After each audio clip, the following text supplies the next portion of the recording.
Nabi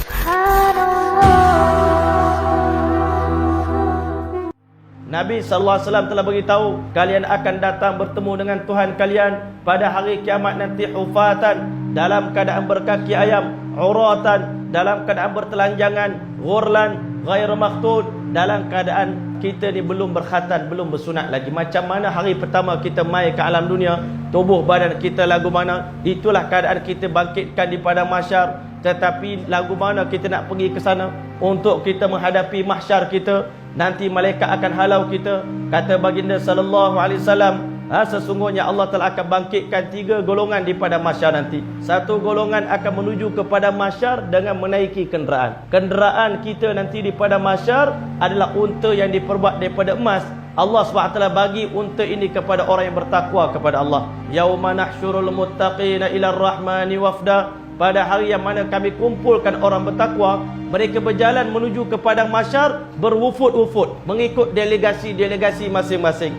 Sebab itulah Nabi SAW beritahu, ketika mana aku bangkitkan di padang mahsyar nanti, maka aku akan bangun, aku bawa Sayyidina Abu Bakar, bawa Sayyidina Umar, aku akan pergi ke kuburan Baqi', aku akan ajak semua orang yang penghuni-penghuni Baqi' untuk menuju ke padang mahsyar bersama dengan aku. Aku akan pergi ke Mekah di kuburan Ma'la. Aku akan bawa semua orang yang dikebumikan di Ma'la untuk menuju ke padang mahsyar bersama dengan Nabi Muhammad sallallahu alaihi wasallam. Ini delegasi yang paling hebat, delegasi menuju ke padang mahsyar dengan menaiki kenderaan yang diperbuat daripada unta yang diperbuat daripada emas. Masya-Allah. Yang kedua tuan-tuan, satu golongan akan berjalan kepada mahsyar dengan kaki mereka. Hari ini kita dok fikir, tak apalah kita berjalan kepada mahsyar, bukan jauh mana pun. Tetapi bayangkan hari itu Allah Ta'ala akan bangkitkan di satu padang seluruh manusia daripada zaman Nabi Adam sampai kiamat di tanah yang sama, di bumi ni tuan-tuan rahmat Allah. Bayangkan waktu itu begitu ramainya manusia, Allah sebut wal taffatis saqu bisaq. Kita punya betis akan berlekat dengan betis orang lain.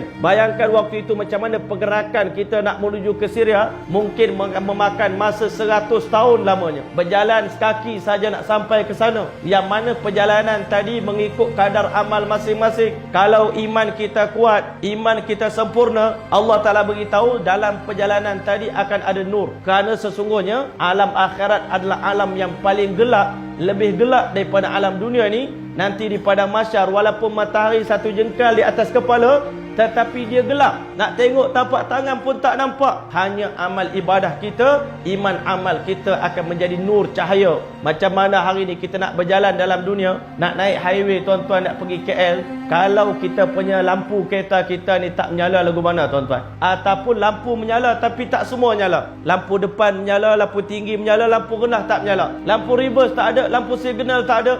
Masya Allah, itulah sebenarnya resepi amalan-amalan kita yang kita buat dalam dunia. Jangan duk pulun Quran saja. Quran satu cahaya, pulun zikir sama. Sebab zikir pun ada cahaya lain pula macam kereta. Lampu reverse ada, lampu signal ada, lampu depan ada, lampu tinggi ada, lampu rendah ada. Kalau lampu tak cukup, nanti berjalan dalam keadaan meraba-raba di alam akhirat. Masya Allah. Sebab itu kita kena sempurnakan nur kita. Nabi SAW beritahu, beri khabar gembira kepada umat aku yang sanggup berjalan kaki di tengah malam yang gelap. Mereka akan dapat satu cahaya yang sangat-sangat sempurna, terang benderang di hari kiamat. Bagi orang yang berulang alik berjemaah 5 waktu ke masjid, maka nur mereka terang benderang berjalan di hari kiamat. Mereka jalan laju, Masya Allah, speed 108, 220, 240 speed. Maka di kali itu tuan-tuan, orang yang tak sempurna ibadah dia, amal ibadah dia, dia akan minta pada orang yang jalan laju, hampa tolonglah kami, jangan speed laju sangat, kami nak tumpang cahaya hampa sama. Apa jawab orang beriman? Hari ni tak ada tolong-tolong. Dekat dunia boleh tolong-menolong, dekat akhirat semua nafsi-nafsi. Kalau hampa nak cahaya, nak nur, nak lampu, balik ke dunia, cari sendiri. Maka di kali itu tuan-tuan, satu golongan akan berjalan dengan muka mereka, berjalan menuju kepada mahsyar dengan melesekkan wajah mereka ke lantai. Masya Allah. Itulah orang yang kufur kepada Allah. Mereka akan berjalan dengan melesekkan wajah mereka ke tanah. Sampailah di tempat yang ditentukan oleh Allah, di sekeliling Baitul Maqdis. Itulah tempat di mana Allah telah letakkan mahkamah-mahkamah Allah Ta'ala. 3 buah mahkamah pengadilan. Pada hari itu kerana terlalu panasnya cuaca, sehingga kata baginda sallallahu alaihi wasallam, orang kafir akan bunyi suara dah habis, Ayak dalam badan pun dah habis. Ayak dalam badan semua dah habis dah. Tak ada apa lagi dah. Waktu itu kerana terlalu dahaga. Maka akhirnya tuan-tuan, setelah beratus-ratus tahun Allah biarkan manusia hidup dalam kegelapan. Akhirnya Allah Subhanahu wa taala buat keputusan untuk menjelmakan diri dia. Akhirnya Allah beritahu dalam suratul Fajr, "Wa jaa rabbuka wal malaku saffan saffa." Tuhan kamu menzahirkan zatnya bersama dengan para malaikat dalam keadaan bersaf-saf. Para malaikat turun daripada langit. Maka di kala itu masya-Allah, dengan kemunculan Allah Ta'ala, seluruh permukaan di alam akhirat menjadi begitu terang benderang, yang bersangatan menyilaukan mata. Begitu sekali hebatnya nur Allah, terasa kehebatan Allah. Di saat itu seluruh para makhluk, malaikat-malaikat, jin-jin, manusia-manusia yang beriman kepada Allah secara spontan terus bersujud di depan Allah Subhanahu wa taala. Semuanya bersujud di hadapan kebesaran dan keagungan Allah, melainkan beberapa golongan yang mana masya-Allah mereka pada hari itu Allah Subhanahu wa taala beritahu.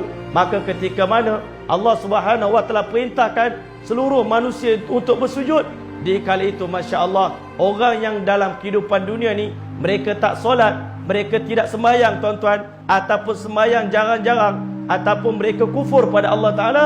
Pada hari itu ketika mana seluruh manusia sujud depan Allah, nampak kebesaran Allah, keagungan Allah, malu dengan Allah. Tetapi orang yang tidak solat sepanjang hayat dia, dia nak sangat sujud, tapi tulang belakang dia diratakan oleh Allah Ta'ala. Daripada kaki sampai kepala ni satu tulang saja. Dia nak bongkok tak boleh. Di kali itulah Allah SWT mengatakan, khasyi'atan absaruhum, tunduk mata mereka, tarhaqum dhillah, mereka rasa sangat-sangat malu. Tak guna sungguh diri kami ini, malu sungguh depan Allah Ta'ala. Di saat semua orang bersujud, nampak keagungan Allah, tetapi kami hari ini tak mampu nak bersujud. Maka mereka sangat-sangat rasa hina di depan Allah Ta'ala. Allah mengatakan, وَقَدْ كَانُوا يُدْعَوْنَ إِلَى السُّجُودِ وَهُمْ سَالِمُونَ. Sedangkan di dunia dahulu, aku panggil kamu tunaikan solat 5 kali sehari, hayya ala solah, hayya al falah. Tapi kamu duduk relax kedai kopi, isap rokok, minum ayak kopi, baca surat khabar, duduk main dengan burung ketitir, untuk semata-mata tak mau pergi masjid, dengar seruan azan dilaungkan tapi kita tak pergi. Nanti di padang mahsyar, tulang belakang diratakan oleh Allah Ta'ala sehingga tak mampu nak bersujud. Hari ini akulah orang paling malang, belum hisap lagi pun dah tahu dah orang ni tak akan berjaya masuk syurga punya ni. Ini calon-calon ahli neraka.